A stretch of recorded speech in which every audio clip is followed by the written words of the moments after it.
stick on the path, or else you're gonna get fucking mauled by like wild animals. Fucking mauled? Yeah. I would like to say to Ontario, Bone Shards is 1 black mana as an additional cost, sacrifice or discard a card. So I was right. Oh, hold on. Ban that chatter for 10 minutes. No, I'm joking. Make it 1 minute. You get a card wrong during a set review, we ban you for life. Those are the rules that I communicated to absolutely nobody. And without further ado, let's get in to the Tarkir Dragonstorm review, presented by Roy, and Co. First, we're going to be looking at the set mechanics. So there's one for each 3-color clan. The first one we're going to be looking at is Endure. This is mostly Abzans, but you either get big or you give birth.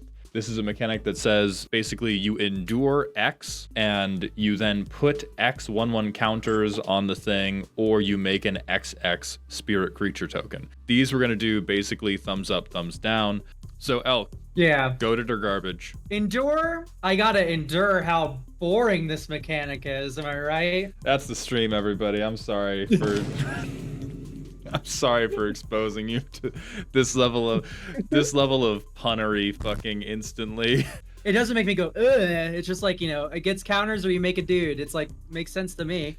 This seems like hardcore limited food to me. Like, I think some of the other ones we'll look at will actually stand a chance of becoming relevant in Commander. I feel like we balance this around draft commons. There's a few cards with Endure on them that like actually have some play, but mostly I agree. This is like mostly just like on the commons and uncommons. And then, oh, I get +1/+1 counters on my dude. Insane draft bomb. Okay, so we're gonna go, this is boring yet inoffensive. Yeah. So I'm gonna put kitten patting a duck for both of our votes. I like this rating scale. You're doing great, honey. I'm sure that you're gonna win your pre-release off of how busted Endure is. Next, we have Flurry, and I'm not even gonna let you get the chance. I think this shit is hot. Flurry is basically whenever you cast your second spell each turn, do something. Those somethings can range from like damage to make tokens to draw a card, but it's like spell slinger food. So obviously I love it. But how do you feel, Elk? It's not, once again, it's not offensive or anything. It's just like, you know, like 2010 called, right? Like they want their mechanic back. And I think a lot of stuff we see later in the set does this really, really well too, which is mid-range spell slinger, which is something that I have always wanted to build and has always fallen flat for me. Like trying to build a spell slinger deck that can hang out in 2 or a 3 is like so fucking impossible, because what always happens is either you build a spellslinger deck that is fucking workable and you explode the table, or you build a spellslinger deck that feels fair to the other people playing precons, and you either have a spellslinger deck that has an insane amount of variance or the like worst payoffs ever. Whereas this is really good for like prowess decks that aren't going to kill the table on turn 5. It's good for spellslinger decks that just want to take like semi-active turns but aren't trying to take a like win the game storm turn. This is my review. They keyworded an old thing, and that's good. They should have. I'm glad they did. Yeah, I'm fine with it. Once again, just not really like, there's no meat here. It's just like, okay. Next, renew, or as I call it, what the fuck are we doing for draft this set? These are some flavor of activated ability on a creature, which is, again, they keyworded an old thing because we've seen this before 100%. But you pay mana, you exile the card, you get to do something normally involving counters. I'm asleep. I'm deeply asleep, which fair enough, because I think all the non-spellslinger players are deeply asleep on Flurry. I think this is just my version of how everyone else feels about Flurry. If it ain't broke, don't fix it. Viral's returns. I mean, they're literally, this is just planned obsolescence for Viral's. What if we just printed Viral's commander text onto every single card you could play? Wouldn't that be fun and cool? Yeah, I can see that. Next, we have Mobilize, which is you get to make a 1/1 that's tapped and attacking, generally whenever the thing that has Mobilize on it attacks, but then they get sacked at end step. Every creature is Adeline. I love these headlines. I love these fucking headlines. This is gonna be... There's the thumbnail. There's the thumbnail. But Adeline's tokens don't die at end of turn, Elk. Pay attention. My man, or ma'am, my ma'am, fucking Adeline's tokens are 1/1s that are tapped and attacking just like these. These fucks are getting blocked. Yeah, if you, I'm sorry to say, if you have an Adeline who's swinging and those tokens are living to end of turn, that is a big old your fault. That is why those are called your problems. I think Mobilize is like my second favorite of these mechanics. I think it's probably my favorite. I want Flurry to be my favorite, but as you have pointed out, Flurry is really just, hey, now we use this noun to refer to a thing that has been around forever. I do like Mobilize bringing in a new way for like Mardu to get big, large, and huge. Do you want to talk about better flashback? I would love to talk about better flashback. So this is Harmonize, which is flashback, but if you have a relevant creature, it's basically free. So this is stuff where you can recast the card from your graveyard, but you can tap a creature you control to cost reduce it by X, where X is power, then exile the spell. I actually do think this is pretty hot. Do you concur? Yeah, this is my favorite mechanic.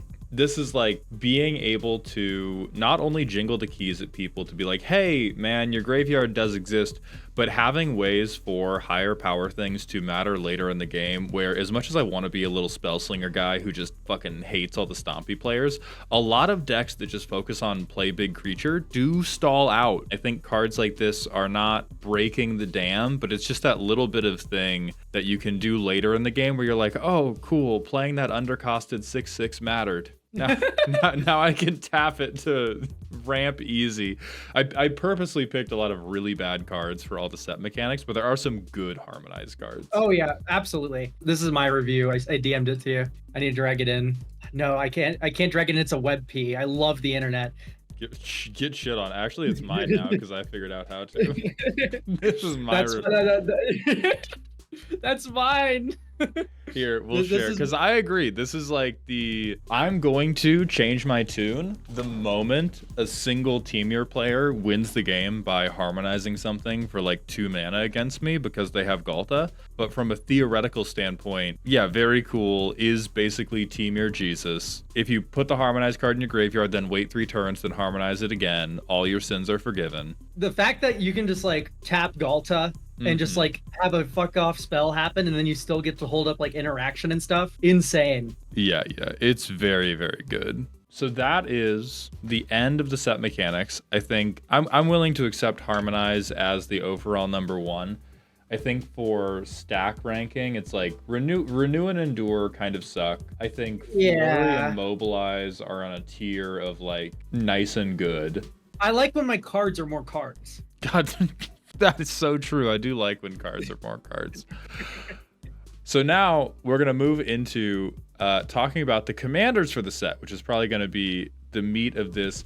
So we are doing, in no particular order, the clan leaders, then the dragons, and then the main set commanders. And then I think there's like 4 or 5 things that aren't clan leaders or dragons, but are still commanders.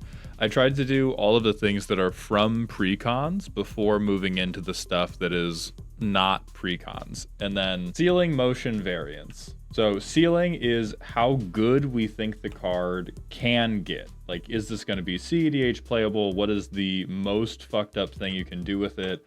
Motion is how interesting is that thing? Is it like, oh yeah, I can make a 4 out of this easily. It is, however, going to put everybody the fuck to sleep. And then variance is, can we do different things? Is every deck going to look exactly the same, or are there a variety of strategies that this supports? So first, we have Baitor, 3/5 flying lifelinker. Beginning of end step, put 1/1 counters onto one other target creature you control equal to life you gained. Return up to 1 target creature with mana value less than or equal to the amount of life you lost this turn from graveyard to battlefield. So Elk, where do you think the ceiling is on Baitor? So this is Abzan word soup. Capping out in preschool based off historical Abzan power levels. Yeah. So for me, the ceiling of this card is I play like turn 1, I bone shards your thing. Like, and then I go like ramp, and I to the bone shards I discarded something stupid, something huge. Just like the biggest monster on planet Earth. And then on turn 5, after curving a wall of blood into this card, I like pay 8 life and put the thing in play. Rather than... bone shards, bone splinters, whatever the card's called. Yeah. God, every day and in every way, I wish Reanimator was better. This feels like if people are going to make the second half of this card work, which I think is infinitely more interesting than the first half of this card. I think the first half... Go ahead. I would like to say to Ontario, Bone Shards is 1 black mana as an additional cost, sacrifice, or discard a card. So I was right. Oh shit, hold on. Ban that chatter for 10 minutes. No, I'm joking. Make it 1 minute. Damn. Damn. You're That's thinking crazy. of bone splinters. Ontario's fucking dead. You get a card wrong during a set review, we ban you for life. Those are the rules that I communicated to absolutely nobody. Anyway, that's the ceiling for this card. Oh man, this card works so well with Reanimate too. Like imagine someone blows up your commander and then you go Reanimate Baitor, you lose 5 life. And then end step you get a 5-drop back as well. I'm not even looking at the life gain part of this card. Oh no, the life gain part like is chronically awful. Because the life gain part, the best thing you do with the life gain part is you resolve Baitor and 1 other lifelinker, and then they kiss for 15 minutes. That's all that fucking happens. My eyes completely glazed over the lifelink on this card. I was like, this is just a giant flyer. Who cares about the keywords? No, it also... they gotta spoon feed you the life link. It's white life gain weenies. So you just like, you get Baitor out if you have a life linker already. Like, hey, holy shit, we finally mentioned Dust Animus for the first time since Thunder Junction draft. You also get Life Death in this color combo. Life Death is a split card. Vintage Cube players know. The life part is worthless.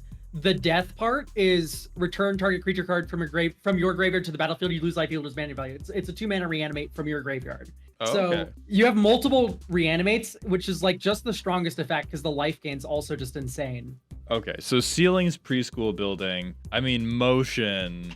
I don't know. I don't think this motherfucker could get anywhere on an escalator. It's mostly like life loss reanimator kind of deal. That's what it feels like to me. The life gain counter stuff, like it has some game there if you wanted to play into the counters instead and just never do the second sentence. But the second sentence is really what this card's all about. Yeah, and I think even the way you're going to do the second sentence, I feel like you never, or it's so much work to get the double tap off of reanimate big thing, use the life loss from reanimating big thing to reanimate a second big thing. I feel like what everybody does is, hey, I resolved Ripples of Undeath and my deck is full of weenies. Oh fuck, even shock fetch. Oh, my fetch lands all reanimated 3 mana. My fetch lands are all Sun Titans. Shut the fuck up! Am I wrong? Like my this is like chest hurts. Oh my god, hold on. I'm writing stacks potential actually, because fetch land equals Sun Titan. I feel like there's some type of hate bear game plan that can happen with that. I feel like it's not optimal, but I think you can get... Oh, hang on. Yeah, there is, what's the name of the stupid card? Fuck. Necropotence. Well, yeah, Necropotence is a stupid card. It's the Ranger Captain of Eos. Oh, yeah. So you sacrifice Ranging Captain of Eos on your opponent's turn. They can't cast non-creature spells. And then you move to your turn, you fetch shock, you get it back on your end step. You can also just get Spore Frogs back without even having to shock. Oh, Lord. Yeah. Oh, I just fetch land Esper Sentinel back to field. How about you all go fuck yourselves? I think the one thing I will give this card is I do think it's high variance. I think it's like you can lose however you want with Baitor. If you get Mind Slavered in this deck, you just lose the game. Moving on. Other Abzan commander who, better for the pre-con, this is really just burying Doran 12 feet deep. This is Felithar the Steadfast, who is 4 mana, better Doran, 0/5, who makes all your creatures assign combat damage equal to toughness, lets you attack as though they didn't have defender, and lets you pay 3 and tap to sack another creature and draw cards equal to toughness, discard equal to power. So as long as you use all of those undercosted like 1/10s or 0/6s, it's just like 3 mana, draw a million. Okay, so the ceiling is just Imagine Doran, but good. Imagine Doran if someone got him some tree food. This is Arcades, but more spiky in terms of like variance. Okay, so motion. In the fucking dirt. Legitimately, there's like nothing this card does that's cool. All right, truffle sniffing. We're digging around in the dirt for something to do. I think the Tree of Perdition thing is funny once, but I do think it's kind of similar to the Finn the Fangbearer game plan, where it's like funny once, and if you don't immediately win, you suck. Like if you swap somebody to 2, draw 40, and you lose that commander game, I am never letting you forget that shit. That's just embarrassing for sure. Okay, so variance, I'm gonna say standard deviation of 0. I think every deck that does this is going to be doing the exact same fucking thing. Yeah. EDH Recast, they put out their podcast every so often of like what commander decks have the most cards in common. Felithar is going to be the new one for Abzan. It's just so straightforward because there's still such a limited contingent of like, oh, hey, this thing's 1 mana and is a 1/10. The hell yeah. Next, we have Ureni of the Unwritten. 7/7 with... So actually, okay, before we even get into it, I hate this card. And I hate this card for a very simple reason, which it is a 7 mana 7/7 that cares about the top 8 cards of your library. Oh yeah, it should care about the top 7. This is the Bristol brand problem. How about go fuck yourself? 7 mana 7/7 that checks the top 8, you pieces of shit. So flying trample, ETB or attack, look at top 8, get a dragon to field. Rest go to bottom. Yeah, so this seems like a hard 2. I feel like people are going to feel really good when they get to play this thing with haste and then double trigger it. Or like, goddamn, hey, the Displacer Kitten players now get to be Timmy's. That's my variance review, I think. There is one instance where Ureni is better, and that is when your board is actually empty and you like Arena of Glory Ureni out. And then go bam, oh, look at that, old Gnawbones in play now. Pass. Like, that's kind of hard. This is making Ureni kind of scratch my, like, last ride itch, where I was like, yeah, we need bad cards. People like me like playing with the bad cards, and I would so much more happily play against Ureni than I would against Ur-Dragon. If you told me, like, oh, it's, like, big and silly, and you bring out the Ur-Dragon, I'm like, you are a goddamn liar. If you bring out Ureni, I kind of believe you. Elk, thank you for saying you're ready to move on to the next card.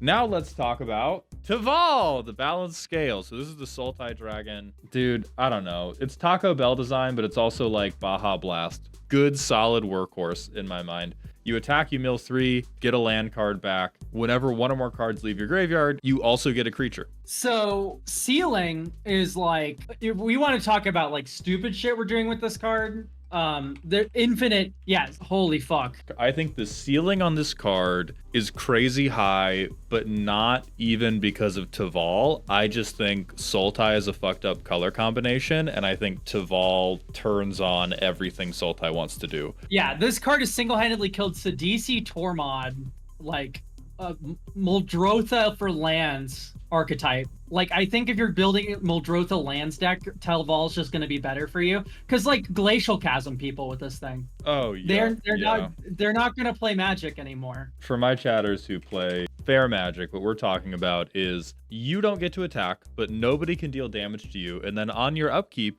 hey, what if, hey, you just don't pay the life? And then, hey, guess what? Taval gets that shit back for you. All right, so I think for motion, listen, I'm a bastard. I think he wiggling. I think... No, yeah, this card just does everything. It turns out when you print a card that does like has no flaw, you can just do anything you want with it. I think as you said, you can do whatever you want. I'm putting an infinity symbol into here because there's just nothing in Sultai this guy can't do well. Like, I don't care what your game plan in Sultai was. I'm going to assume it deals at least a little bit with self-mill, landfall, token creation, or cards leaving your graveyard, and this guy does all of it for you while you are AFK. Yeah, Sidisi is dead. Sidisi is dead. Because I fucked up. We are well prepared. Hey, at least I made a PowerPoint this time. Okay, so now we can go from like best card ever to Coughing Baby. We've seen... Wait, hold on. Oh, yeah. Hold on. Sorry, everyone. Elk, are you ready to move on from Taval? I think I am. Okay, now we can go from Sultai Hydrogen Bomb to Jeskai Coughing Baby, which is Shiko and Narset unified. 4 mana, 4/4, Flying Vigilance. Whenever you cast your second spell each turn, copy it if it targets a permanent or player, and you may choose new targets. If you don't copy a spell this way, draw a card. I am sympathetic to what they tried to do, and I believe that there's probably some cards that are good with this. I think for the most part, bleh, Is this opt time warp the deck? basically, which really sucks. Which really like God, golly. There is one thing you can do with this card that's pretty cool, and it's auras. Okay. So I'm kind of into auras. Like imagine, for me, it's you're gonna love this. God. Treachery. Ooh, okay, hold on. I told you you'd actually like it.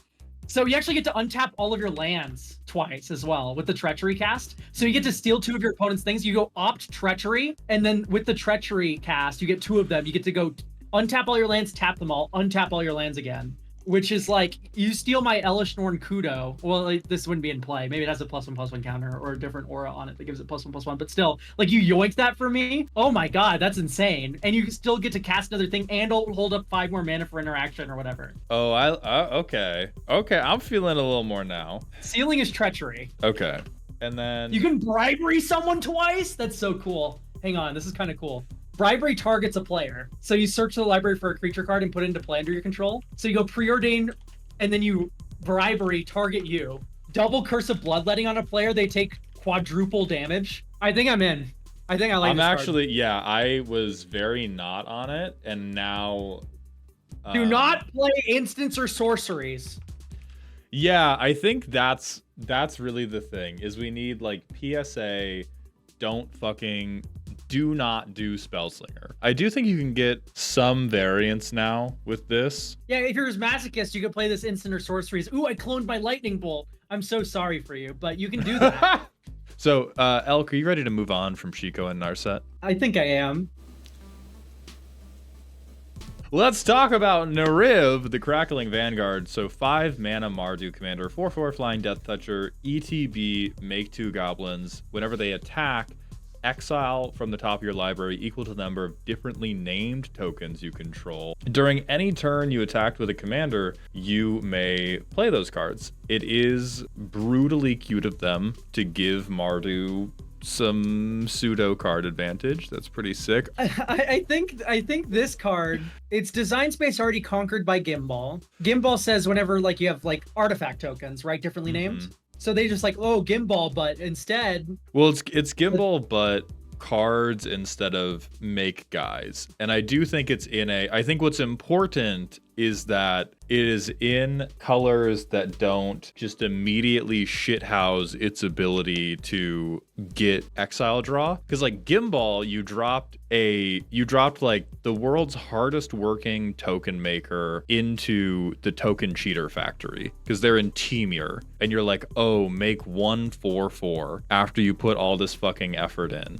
Whereas Nariv, at least, like I think it is too fair to be good, but at least there's not a lot of like Mardu, I'm gonna get this big pile of exiled cards and then maybe do some like flaming Tyrannosaurus type shit with it. Yeah, I just said Mount Everest double sleeve token pile. So like, yeah, you're gonna have like a token pile that's like almost the size of your deck. I think the ceiling is 5 to 10 really good ones, and then it is just like exile synergies or like weird aristocrat synergies. Because like I don't. Yeah. Sorry, I could see like that for sure. For me, it's like if you have a treasure token and like a zombie, this already makes 2 red goblins. Right. Like you're exiling 3 when this thing attacks. So maybe ceiling is just super Lelia. Then motion, right? Is that like you can go Gimbal, like oops all differently named tokens. I think that deck's actually not bad. You can go treasure. You can go cast from exile. But do we but do we think that's cool, or do we think that's just like, oh hey, you put Prosper in this deck and he'd be your commander if he had white? I think this deck has a lot of paths, but those paths have like fences. Like you can't deviate from them. But there's 3 different build paths. Stick on the path or else you're gonna get fucking mauled by like wild animals. Fucking mauled? You can't hear the Vine boom, but my chat could. Just pretend you heard it. I'm gonna say Leash Kid.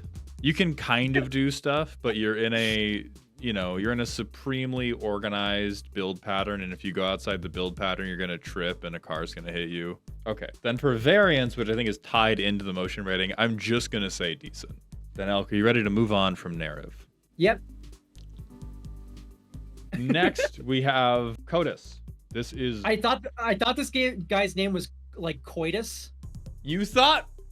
You thought his name was Coitus. I thought his name was Coitus. I am the champion of the Sibsig. My name is Fuck. Me llamo Smash. He's got it going on for like a corpse. Oh my god, the bar is in hell. So Coitus, once a turn, you get Creature Breach. And then whenever you play stuff from the graveyard, or play creatures from the graveyard, you get 2 +1/+1 counters on this dipshit. Elk, take it away. I it completely went in one ear and out the other. This is just Sultai. See, cast a creature spell from your graveyard. Whenever creatures enter, if you enter or you cast it for 2 counters, yeah, it just counters itself and you get to, it's shit Muldrotha. I don't think that's true. I like this for specificity a lot more than I like Taval. This feels like Graveyard Toolbox Commander. This seems to me like low power Johnny shit. Because or casual. Spore Frog exists. Well, right, but Spore Frog is here to ruin every fucking recursion commander from now until the end of time. Like, I think they had a very level-headed amount of breaks that they pulled on this card. This is what I'm going with. Please feel free to disagree. No. Motion is lol. Variance is good stuff. Bro is dead. Bro's dead and not moving. Is that all we want to say about Coitus? He's very boring. I am down to move on. All right, let's talk about Eshki, who, goddamn, 3 mana, 2/2. Whenever you cast a creature spell, put a 1/1 counter on her. If the spell's power is 4 or greater, draw a card. The spell's power is 6 or greater. Eshki deals damage equal to Eshki's power to each opponent. And I have one little bit of piece I do want to say before I let you take it away, Elk. One of the things I like about this card is, thank fuck, it will force the Temur player to kill me incidentally instead of allowing them to continue playing with fucking Legos. Anyway, how do you feel, Elk? Stealing's Curiosity, right? Eshki punches everyone in the mouth, you Ancestral Recall +1, just for playing your big stupid monster. I mean, wouldn't it be drawn... If you had Curiosity on... Oh, wait, it's draw a card on damage, not a card for each point of damage. Okay, yeah. That feels so... You need a lot of 6 or more power creatures, but maybe just do Ball Lightning? Yeah, I think Ball Lightning could do it. I mean, that as the Temur players always do, they will find a way to make this storm.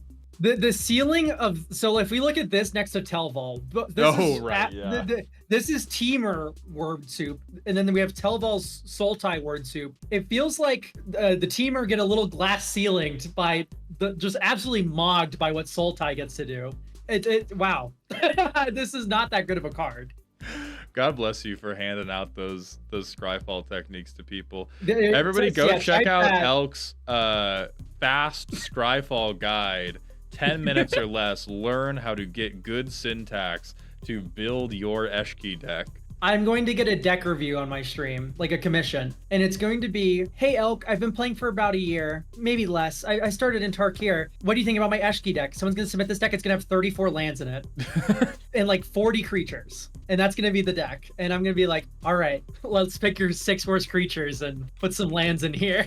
Elk, are you ready to move on from Eshki? Yep.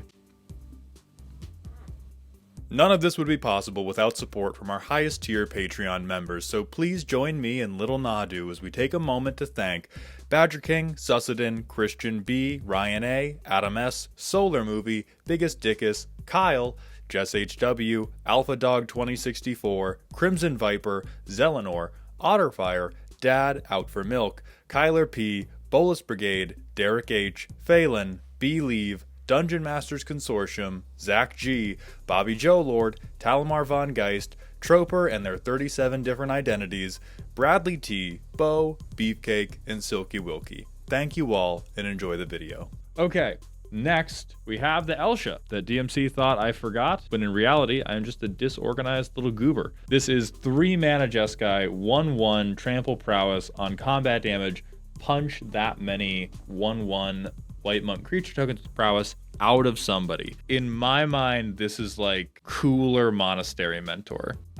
Cooler is a word you can use. I think it is just like, it is pretty close to just 1-for-1 Monastery Mentor. For me, Elsha, I look at this card and I think, wow, I'm gonna hit someone with like a 14/14, and then I'm gonna pass the turn, and the next turn I'm gonna play Skull Clamp, and I'm gonna draw like 80 billion cards, and then I'm gonna do that again. So I like the fact that the Skull Clamp line with the Monastery Mentor is off with Elsha in terms of you're going to kill people whether you like it or not. I do like that it moves the game forward there. You are right. But that being said, the ceiling is Skull Clamp. Yeah, I do think this is very similar to Eshki, very similar to Areni. I think this is giving people who wanted to do Jeskai at bracket 2 or maybe bracket 3 but without really good combos something to work with, where they go out there, they get their dudes kill you with hammers, and it's not I have to sit back until I have the storm turn and then you just lose, which is very much how like Narset can play. It's very much how other Monastery and Mentor decks I see play. Like, I'm probably going to build around this because it's going to give me a way to be like, yeah, this is not very good, but it's still going to scratch the Jeskai Spellslinger itch, and I'm going to be able to compete on board in a reasonable time frame. Ceiling is Skull Clamp and Duelist Heritage. Oh wow, local deer discovers double strike. Imagine. Sprinkle a little double strike on this babe. I think for the motion section, the way I feel about it is like prowess deck that isn't die instantly or fall asleep. That's a tremendously low bar, but I feel like this is a prowess deck that can actually like do things on the board, care about the board, and not kill people instantly or totally fall flat. And I think that is a legitimate niche that we are missing. Yeah, I like, it's just a prowess deck. I don't know how to feel excited about this one. You know, I could accept that this is like Jeskai Kaikar at like bracket 2. Mm-hmm. I could eat that logic. This is like Jeskai baby food. Yeah, I'm a fan of that. Yeah, but variance is Gerber's. Are you ready to move on? I'm ready to move on. Next up, we have the Mardu Precon Clan Commander, Zurgo Stormrender. 3 mana, 3/3 with Mobilize 1. Whenever a creature token you control leaves the battlefield, draw a card if it was attacking. Otherwise, each opponent loses 1 life. Did they just like forget that they printed this exact like card text in Rakdos with Garna? Mardu Garna, because they listened to the fucking people and realized every Mardu deck lived or died based off if they drew Garna, if you wanted to be in aggro tokens. So like, I think uninspired, certainly. Necessary for the archetype, very potentially. Ceiling is Brazen Cannonade. This is a card. Fair. I don't know if you know it. Brazen Cannonade is just stupid. I don't know if you ever played against it in Commander.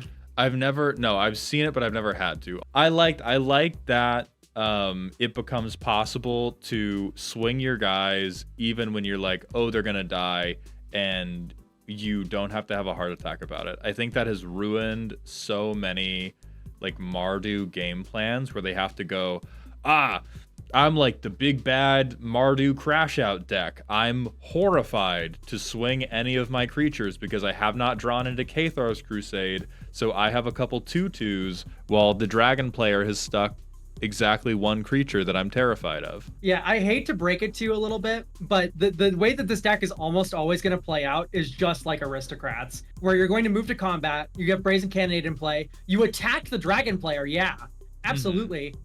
But before combat, we get to the combat damage step. Before we even get to blockers, you're like, sack my creature, get the attack. Yeah, like I agree, but that is so here. That's how that is how I feel about that. It's just as possible to do I move to declare attackers, I sack all of them for value, a la what Caesar has to do. But I think this at least like opens the door to not get just choke slammed into the ground if you try to commit harder to aggro. For me, I see this variance, the game plan you're describing. Mm-hmm. It is either nuclear bomb or slow Aristocrats. Nuclear bomb or sacrificial baby. But I think the play pattern it supports is one that deserves a little bit of love, and I do like it for that. Are you ready to move on from Zergo? Yes, I am. Areni, the Song Unending. 8 mana, 10/10, flying, protection from white and black. When Areni enters, it deals X damage divided as you choose amongst any number of creatures and or planeswalkers your opponents control, where X is the number of lands you control. And I am asleep permanently. Yeah, I thought they learned from Animar that protection from white and black on a teamer card is just fucking awful to play against. Like, okay, it's 8 mana. Ooh, Animar's only 3 mana. This is 8 mana. Don't care. It doesn't matter what this word is on. It's so dumb. Like, you couldn't think of a just give it hexproof. I don't care. Put hexproof on the fucking card. Why do you screw specifically white and black? Ward, eat your own removal card afterwards. You have to chew it up and spit it out if you want it to target Areni. Yeah, this is just like a plague wind. This could be like a good counterweight commander, always stealing from the snail. Yes, rob him. Where you play 0 ramp spells. Oh, Zero this ramp is spells. just I hit 8 land drops. You teamer curve out, turn 9 or 10, you go Ureni, blow up all of your blockers, kill you. Yeah, team your aggro, and right as I'm gassing out, board wipe whoever has the best blocker situation. All right, so motion. Is there a way, like, hold on. Do those words make sense to you? From what I know, kinetic vacuum just means that like it's like actually like Kelvin like 0. Like there's nothing going on. Motion. It's like the most like physically possible freezing. There's like no plank length even movement. And I wanted to imply that it was stealing motion from things near it as well. It's not only motionless, it is also taking motion away from other cards that are in the area. Okay, then for variance, I'm going to say less than it deserves, because I do think that team your aggro plan, and I used this as a late game, let me get attacks through, I think that deserves to see play, and I don't think it ever will. Let's move on to main set Taval, who was responsible for like every modern player shitting their pants when they saw on the spoiler stream that we were getting a card that gave spells delve. 5 mana, 6/6 flying lifelinker. Take that, literally everybody from the 2000s. Spells you cast have delve, but whenever you cast a spell, you lose life equal to its mana value. I think this is like, it's terminally fair, right? It is, and I think it's fair in a way that people aren't going to appreciate until they resolve it themselves and see just how fucking bad that lose life equal to mana value is. Like, yeah, everybody's going to be like, oh, this is fucking broken, and then you're going to get to Vol and be like, okay, I can cast. This is terminally broken at tables that are afraid to hit people before turn 6. The ceiling, of course, is Platinum Empyrean. Yeah. Platinum Empyrean, I'm going to amend as well, traumatize. So you traumatize yourself, you mill half your library. Yeah. And then you go Telval, flashback, Dryads, whatever the fuck. Dryads Revival, which is regrowth with flashback. You get the Platinum Empyrean from the graveyard for 1 green. And then you go Platinum Empyrean. And then you go Aetherflux for Delve. And then you start storming. Like, I can see it, but this is happening on turn 6, 7. That's fine. I don't know. I like Fraud, but I don't like Cultivate. It's like, I want to feel like I'm so clever, but I don't want to land ramp. I could see like an oops all artifacts Telval. Oh yeah, I mean the Taval artifacts players are going to feel really good about themselves for like 2 weeks when the set officially drops. You're definitely going to get some type of like artifact, draw my deck combo. All right, are you ready to move on? Yes, I am. Next, we have main set Narrative. Heart of the Storm, 4 mana, 4/5, who makes me deeply sad. This is a flyer that says if a creature you control that ETB'd this turn would deal damage, it deals twice that much damage instead. Let me look at this guy. Let me see if you can save this card too. Oh, what? Arena of Glory exists, and so does Heartless Hidetsugu. Heartless Hitotsu. That one's cool. I did not think about that one. That one's hilarious. Holy shit. Arena of Glory Hidetsugu, and then just pack it up, go home, play a better game. Yeah, I think this is one of the coolest cards ever because the motion isn't just blink. It's not just blink, I promise. Orcish Bowmasters does damage. Shut the fuck up. Yeah, sorry. Sorry, ceiling. Ceiling. We gotta edit the ceiling now. That's the thumbnail now. Okay, Orcish Bowmasters. Listen, it turns into Shieldred. Shut up!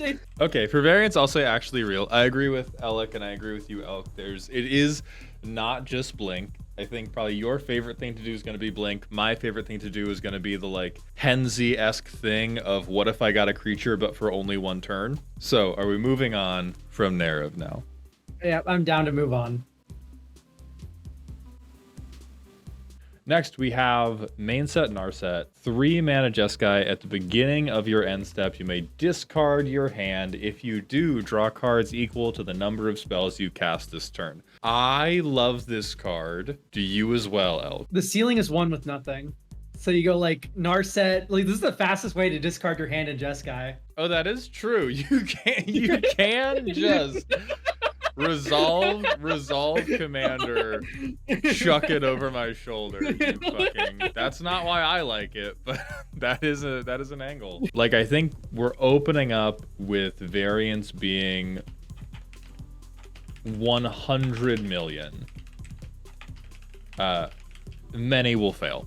This card just like you just play Magic and you win. If you're doing Jeskai shit, ritual, all that turns into card draw on your end step. And then you draw Past in Flames, and you do your Past in Flames storm line. Really good. Does that feel complete? You want to move on from this commander? Yeah, I'm done. Okay. We have Sultai Sassy Bitch, main set Kodas, 4 mana, indestructible 2/1, win deal combat damage, exile top X of their library where X is damage dealt. You may cast any number of spells with mana value X or less from among them without paying their mana costs. I think let it rip. Stealing Lantern Control. Look at who has the best shit. Beep, beep, beep, beep, beep, beep, beep, beep, beep, beep, beep. Yeah, so I'm going to say Lantern Control worse than Lonis or Xanathar as the ceiling. But here's the thing about this card, like the variance or like the motion of this card, none. But yeah, for 4-player, I think the politics of the theft problem end up kind of blue balling what this card should be. But Brawl, you probably have a great... Like, anybody who wants a Kodas Commander deck, just build a Brawl deck, and you will experience all you wanted to experience without forcing yourself to lose the game. Are we done with second Coitus? Yeah. Or are we? Main set Eshki. This is like if we needed to convince invading aliens that Temur was a fair color combination, this is the card we would show them. 4/4. Yeah, 4/4 Vigilance Trample Ward 1. At the beginning of combat, if you've cast a creature and a non-creature, draw a card, put 2 counters on Eshki. I'm certain. I want to get a giant red stamp that says like "Who cares" and just like put it over the slide. Hold on. You're playing this card because she's like hot, right? Because you like Eshki. Mm-hmm. You're like, ooh, there's a cool dog in the picture. I like the art. That's why you're playing Eshki. Like this doesn't. What's the appeal? I think anything that says like, hey, you need to take game actions from 2 separate piles for a milquetoast payoff is just setting up for failure. And in limited, she's just here because it's like, oop, stats and combat keywords. Like, I'm just trying to imagine this pack 1 pick 1 is going to ruin so many arena drafts for people. So many people are going to see this pack 1 pick 1 or pack 1 pick 2, and they are going to go fucking 1 and 3. Like, I cannot for the life of me understand why the Baitor that we got in the precon was in the precon and this guy wasn't in the precon, because this guy cares about fucking defenders and butts. It's end step, total toughness 10 or greater card. Total toughness 20 or greater, untap everything. Total toughness 40 or greater, everybody loses half their life. Like, I think it's boring, but this is the type of like, hey, we're giving butts decks a degree of inevitability that they need, that they desperately need. But it does feel like somebody cradle swapped this Baitor and the Baitor that they actually put in the Commander precon. So I'm going to say Innistrad Garden Party as the ceiling. So you have both of the trees in it. You have Tree of Perdition and Tree of Redemption. Mm-hmm. And you go, I don't care. I'm going to swap my life total with the Tree of Redemption. Or I'm going to swap your life total with the Tree of Perdition. Well, I just have 40 Oh, yeah. on turn 5. Oh, fuck, I do just have 40. Variance, big old negatory. That's the variance. Exactly. However you most want to support your Tree of Perdition combo with the heaviest air quotes in the world, that is the variance of the commander. So now we're moving out of just the clan leaders. There are 5 cards that are legendary creatures. First of which is Taigam, Master Opportunist. Flurry, second spell each turn, gets suspend 4 time counters.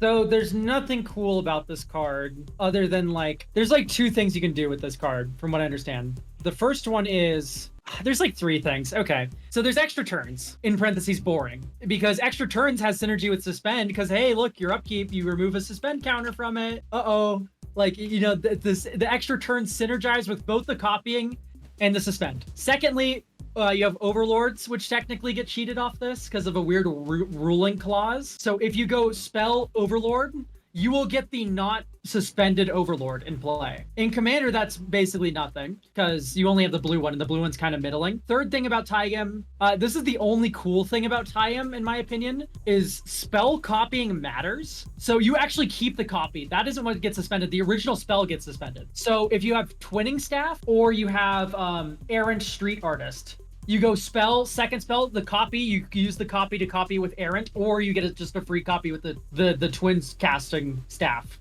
Okay. That's the only cool thing. And that all screams to me what I had already written, which was basically like, this guy is a chronic lieutenant.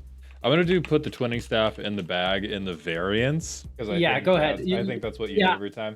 Motion is just like... Yeah, like motion's like O'Hare Papatique wore it better. I just feel like you're doing the I'm a little teapot dance, and that's the extent of your motion. Okay, so now we have Sidisi, Regent of the Mire. 2 mana, 1/3. Sure. You can sacrifice a creature to reanimate something with exactly X+1 from your graveyard to the field. Activate only as a sorcery. I think this is like recipe to trick reanimation players into tripping over their own dick. What do you think about it? Yeah, I don't like Unbirthing Pod. So Sidisi, I was so excited for a moment because I thought you could like evoke Shriekmaw and reanimate like Troll of Khazad-dûm, right? But you can't. Activate only as a sorcery. Well, the evoke is on the stack. You're fucked. You can't evoke a Grief and then get a 5-drop back. That makes me upset because I think it wouldn't even be that good. I wish this just said activate only during your turn. Right. Birthing Pod, but worse. And I unfortunately, like, there's a lot of other things in this set that are like, oh, it's like this other thing, but worse. And I've typically come in arguing, oh, but that's good because we needed those play patterns in lower power. I'm not coming in with that here. This is like motion flopping thing. Hold on. Motion? That's the motion. Yeah. It's a Magic Harp. 100% are lieutenants, and this, much like Taigam, should be in the 99 of something that's 2 or 3 colors, and then maybe you could get some trickery going on here. But if you do a mono black Sidisi deck, you're a maniac. Okay, we're just going to keep blowing past these idiots into Baldin Century Herdsmaster. I haven't even seen this one. It's a 0/7 that gives the combat damage equal to toughness stat line, but only during your turn. This is a reprint. Oh, it's a reprint. Fuck this guy. This used to be a Street Fighter card. Oh, okay. Perfect. In that case, hit him with the who cares. Moving on. Anafenza, Unyielding Lineage.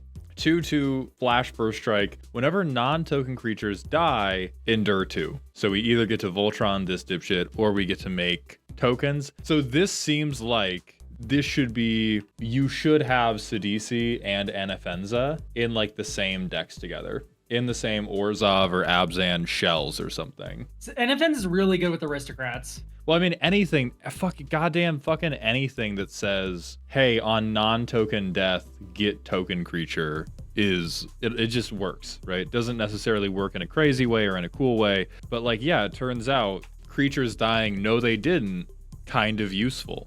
I think the variance is hope it's not farewell. And then, I mean, the motion is just like punch clock hand action.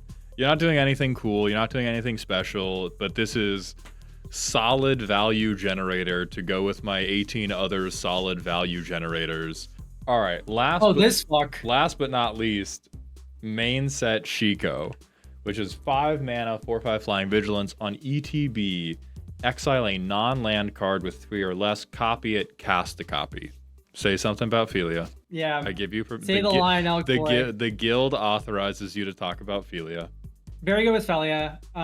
Like it's honestly like Felia's not even the most broken thing you can do with this. There's Ghostly Flicker, Displace, both of which say exile 2 creatures and return them to the battlefield. So if you have like Fear of Burning Alive or something that punches all of your opponents, or has like a broken ETB, you go like, okay, Shiko, Displace, Ghostly Flicker, and then you get an actual third card.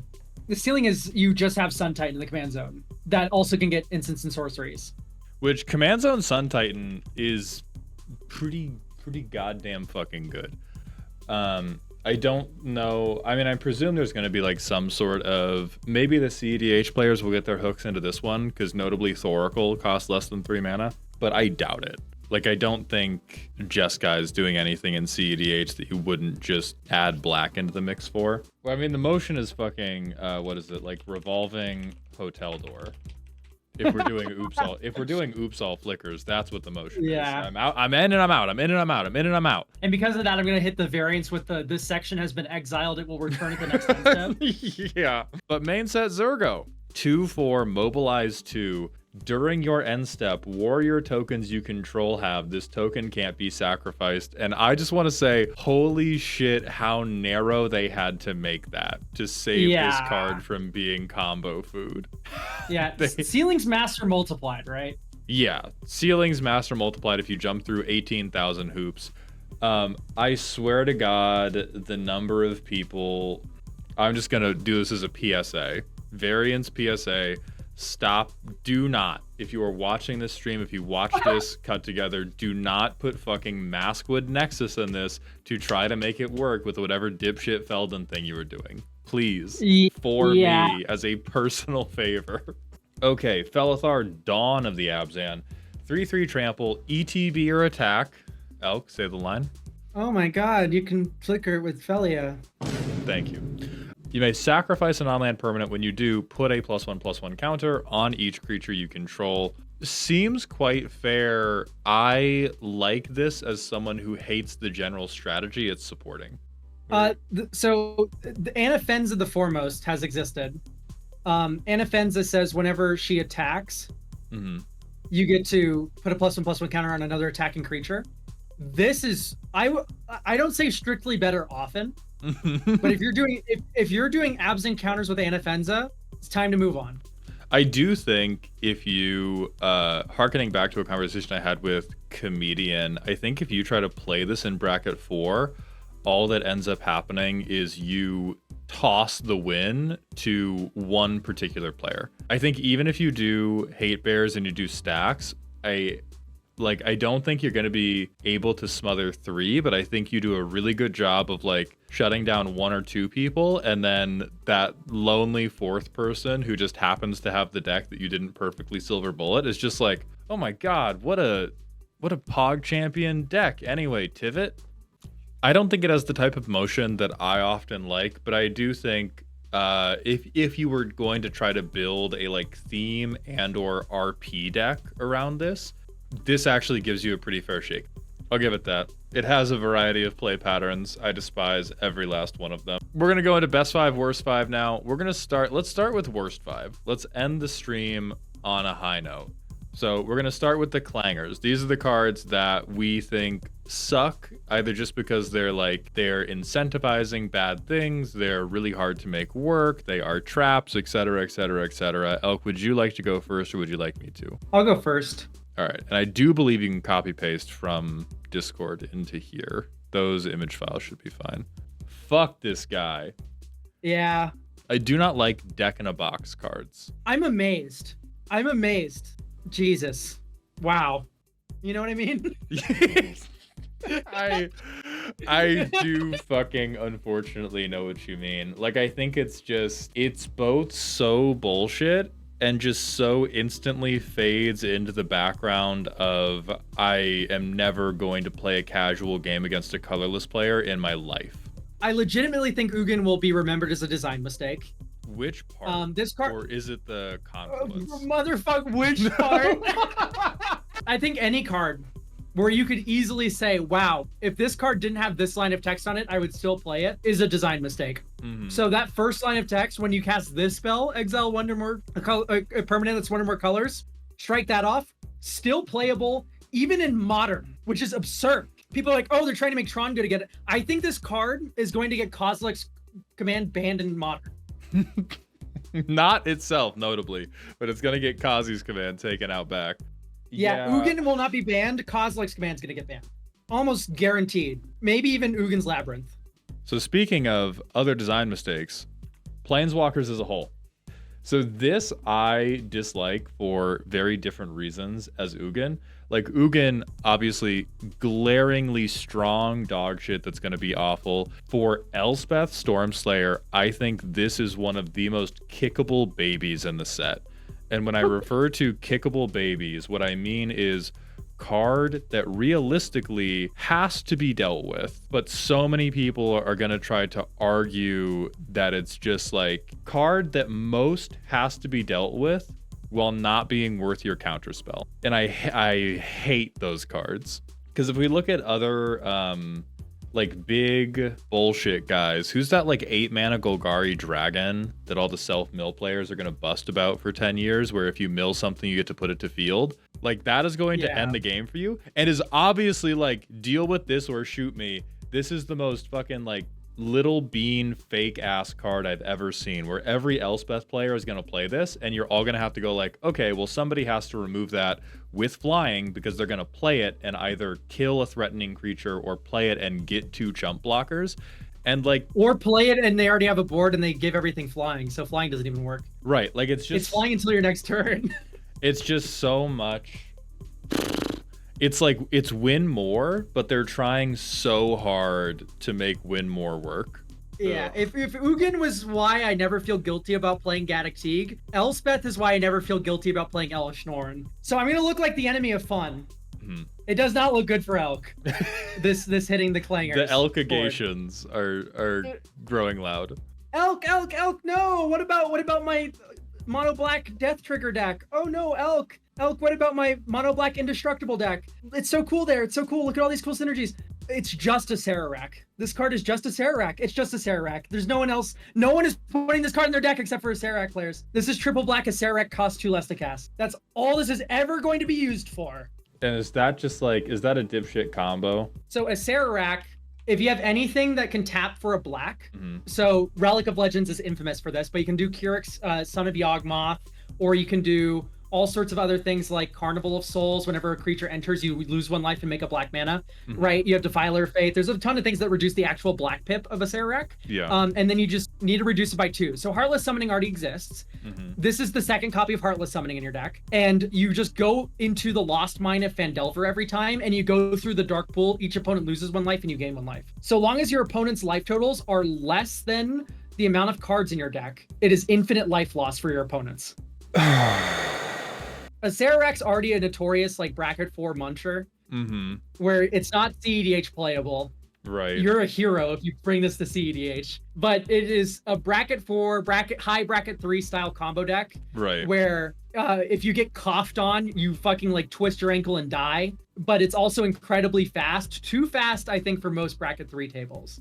Okay, so it is in the hazmat zone, and Sib-Sig Serum. Because, yeah, I looked at this, and I've never tried to build a deck in my life that could use this. So your argument is this is so narrow as to who asked for this, and the answer is Jeremy, the Acererak player. I think there was an Acererak player at Wizards of the Coast, and they put this in the file, and it got through. Snuck this one in. So this is one that I'm not positive is a clanger, is more of like a placeholder for a thing I think is clangers. I think everything that is cool about Mobilize is made worse by the phrase Mobilize X. I think everything that is cool and useful about that keyword, I think unchecking the box just brings it back to like big number Perforos spam. And This is it's like, oh yeah, Zinni attack, holy shit, everybody. Yeah, this does feel like Perforos bait. Although I do like the one Mobilize X card that's like Mobilize X, where X is the number of creature cards in your graveyard. Oh, that's that one's kind of cool. That's the other one I hate. I kind of like that one because this one is just like it just gives you like, oh, you have a monster in play. Here's Mobilize X. The other one, you do need to do some self mill, or some creatures have to have died already. It's probably gonna be Mobilize 3 in most games if you don't do setup. But this yeah, one like, is just like, oh, great job, you put dragon. yeah, let me pat you on the butt. Here, I need to hit you with some new sauce because there have been more cards that have been revealed. Let's just do the red one first. Oh yeah, the one we all hate. Yeah. Yeah, us the fun haters who don't love dragon players. Okay, so there's 2 games with Draco Genesis. There's 2 players that put this in their deck. Mm-hmm. First player, Mana Geyser, Draco Genesis. It's turn 4, they win. Second player, Draco Genesis, draw it for turn. You never see your 6th land because you have a 33 land Dragons deck. I don't have as stark of a distaste for this, but this is just like more, hey, dragon players, we're going to Wendy's. What if you just got a bunch of free shit? I don't have a strong opinion on this one. I think the one dragon that's like your dragons turn into like bombs is way scarier. It's the 6-mana red one that says whenever a dragon you control deals combat damage to a player, you can have this dragon like rip your opponent's dicks off. It does like 4 per dragon that hits. So like Lathless players swing with like 4 dragons, kill a player, and then the other 4 also take that damage. God damn. What do you got against Lotus Light Dancers? Okay, so this card, I was originally like, oh my god, this is so cool, right? I was like making cool packages with it, right? The toolbox player, oh my gosh, the toolbox player loves the toolbox. No way. But here's the thing. This is just like, this just wins. You get Dread Return, you get Thassa's Oracle, you get like a green card, I guess. I think this is very Sultai Hashatan. I think this is exactly as cool or as stupid as the things you are using it to go grab. I think this is a purity test is what you're saying. Yes, it's another grocery cart morality test where you can like 100% grab goofy dog shit, and you can 100% grab, hey, if this resolves, I win. Cool. All right, I'll tell you what. Take Lotus Light Dancers off this. I pulled it off. Okay. Just put Thassa's Oracle on here. Yeah. Lotus Light Dancers, 100% purity test that a ton of people are gonna fail. I'm putting them on the bangers list. We can revisit this in a moment, but like I think this guy fucks. All right, and now I think last of the clangers, you put up Smile at Death. Tell me something. Yeah, this triggers on your upkeep. That's it. It's like so bad. This is 5 mana, do nothing. It's 5 mana, it does actually nothing. So okay, 5 mana. Okay, walk into the Mind Palace with me. 5 mana. Right. You've cast this card. Yeah. End step. Pass. Okay, great. Upkeep. I'll return my Secure Tri-Builder and my Spore Frog. I'll sack them both. Upkeep. I'll bring back my Secure Tri-Builder and my Spore Frog. No one's doing cool shit with this. Okay. Then are you ready to move on to the other bangers? Yes. I'm ready to bang it out. Excellent. So I'm going to pull up your other banger, you little stacks dipshit. Tell us about Clarion I'll drop my new 5 on here. They have not changed much. Okay. So, yeah, Clarion Conqueror, me and Snail were both geeking out about this card. I think we sent like a collective like 50 messages combined about it. Because fuck Planeswalkers, am I right? That's why, well, yeah, right? Ugin still fucks this card though, which is what's so bullshit. You cast Ugin, you exile this, and then you plus Ugin and you start exiling everything else. The thing with Clarion Conqueror that I love is that it's symmetrical. There's so often that we get asymmetrical stacks pieces, and I think they're a little bit boring. I love the fact that Clarion Conqueror is like, hey, listen, man, you can shut off half the game of Magic the Gathering, but you got to build your deck around it. I'm going to pull up one of the ones I love, which I have to do from Scryfall Advanced, because I did not gather my list ahead of time. It is the new Jeskai enchantment. It is Aligned Heart. Whenever you cast your second spell each turn, you put a rally counter on the enchantment Then create a 1/1 white monk creature token with prowess for each rally counter on it. I like this specifically for the mid-range Jeskai thing. I was like, holy shit, the Jeskai player does not have to be as afraid of a board wipe anymore. Because it used to be like, if you, again, and this is again specifically lower power Jeskai players who are not trying to just like instantly like storm turn 5, I win, fuck you all, but who want to be able to play Jeskai with their friends who like dinosaurs, but they just get shit on because they had to leave all of the good Jeskai cards at the door. Like a Lined Heart gives you a way to build back a board state quickly if you get hit with a creature specific wrath. Like this shit definitely deserves removal, but if people burn removal on this, then hopefully one of your good creatures isn't getting removal. So like late game, snap, you get an army again. If people aren't interrupting you, it's going to give you a wide enough board that you can kill everybody instead of just killing one person a turn. I really like it. I really like it for the kind of like Thunder Junction type of spell slinger we saw, which was like, I'm not taking a storm count 10 turn, I cast 2 things, they were both pretty good, and I get a cherry on top. The play pattern I really like with this card is I play 2 and a white, get this, I cast Preordain, I get a monk, pass, untap, upkeep, draw, land, go. Yep. Someone tries to remove it, opt, counter spell. Oop, Yep. I get a monk token. I get another rally counter and 2 monk tokens. That's sick. Yeah. This is actually better than Mentor the Meek in some instances of draw go. I think if you're in a control deck that plays Mentor the Meek, this is the second copy. All right. Voice of Victory, mobilize 2 on an almost Grand Abolisher effect. So it's just spells, but they can still activate abilities. Grand Abolisher 2. So you just the end of like my it for thought Grand process. Abolisher? That's it. And then we already covered Lotus Light Dancers, but like the next one that I think is really cool is Narset. Like, holy shit, thank you. Like, thank you, Wizards, for giving us Storm that is not limited to instants and sorceries. My whole list is just round of applause for Wizards for us getting mid-range Storm. And so we can just fucking breeze past that one to my new best friend, but one of your cards, Caldera Pyremaw. Yeah, I fail to see what anyone could hate about this card. This is super gutter snipe. This is the world's largest gutter snipe. Gutterer snipe. I don't really have much else thought about it. Well, it's like gutter railgun, and yeah, I have a million thoughts about it because like it's another thing of just great fucking inevitability. Yeah, for me, I see Caldera Pyremaw, and I'm like, yeah, this goes insane, of course, with like, you know, your stupid fucking Past in Flames turn. Mm-hmm. Right, but also there's a card called Virtue of Courage. It's so funny. Like if your deck is all rituals and card draw, Virtue of Courage is 5 mana. Like, let's go gambling. Let's see if I win this turn. I think let's just keep breezing on through yours, you little Mardu lover. We have Mardu Siegebreaker. Mardu Siegebreaker. So yeah, Mardu Siegebreaker is crazy good.